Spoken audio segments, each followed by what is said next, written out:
నమస్కారం. మీ విజయ్ కుమార్ గారు. ఇప్పుడు ఒక కీలకమైనటువంటి అంశాన్ని మనం మాట్లాడుకోవాల్సినటువంటి అవసరం ఉంది. చాలా విషయాలకు సంబంధించి అంటే సామాజిక జ్ఞానాన్ని గురించి కానీ సామాజిక అవగాహన గురించి కానీ మన దగ్గరే అనేకమైనటువంటి విషయాలు దాగి ఉంటాయి.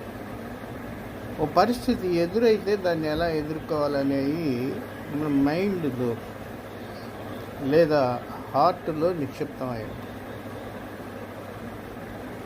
సంక్లిష్టమైనటువంటి పరిస్థితుల్లో ఈ అంతరంగంలో ఉన్నటువంటి మనం దాచిపెట్టుకున్న పగలపరుచుకున్నటువంటి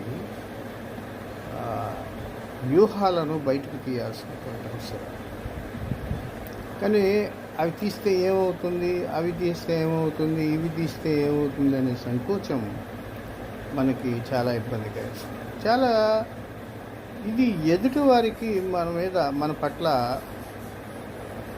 ఒక చులకనతనాన్ని అందజేస్తారు. ఎందుకంటే ఒక అంశం పట్ల ఇతరులను సలహా అడగటం తప్పులే, కానీ అలాగా ప్రారంభం అవ్వటం, ఆ సలహాని అనుసరించే ముందుకు అడుగులు వేయటం కరెక్ట్ కాదు.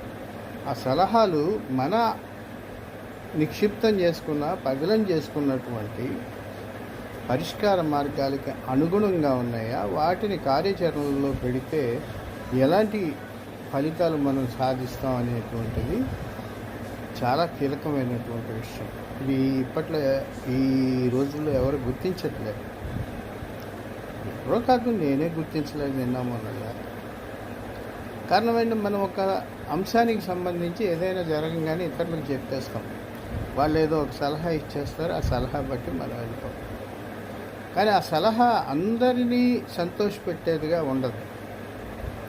కొంతమంది మనకి గోరంత సాయం చేస్తారు, దాన్ని కొండంత దుర్కోణంలో చూస్తారు. ఎందుకంటే చూసి నిరంతరం సాయం చేశారు కాబట్టి వాళ్ళకి బానిసలుగా ఉండి, అంటే వాళ్ళని అనుసరిస్తూ వాళ్ళు ఏ తప్పుడు మార్గాల్లో నడిచినా, ఏ అక్కసుతో వ్యవహరించినా మనం వాటిని భరిస్తూ ఆ దిశలోనే ఉన్నాం. అంటే ఎప్పటికీ మనం పైకి రాకూడదు. మనం ఏదైనా ఒక చిన్న కార్యక్రమం జరుపుకొని కారణాంతరాల వల్ల వాళ్ళని ఆహ్వానించలేకపోతే నానా మాట్లాడతారు. కానీ వాళ్ళు ఏమైనా కార్యక్రమాలు చేసుకుంటే రక్త సంబంధాలని అవని ఇవని ఎత్తుతుంటారు. ఇలాంటివి సహజం. ఇలాంటివి మనం పట్టించుకోకూడదు. మనని మనం నమ్ముకోవాలి.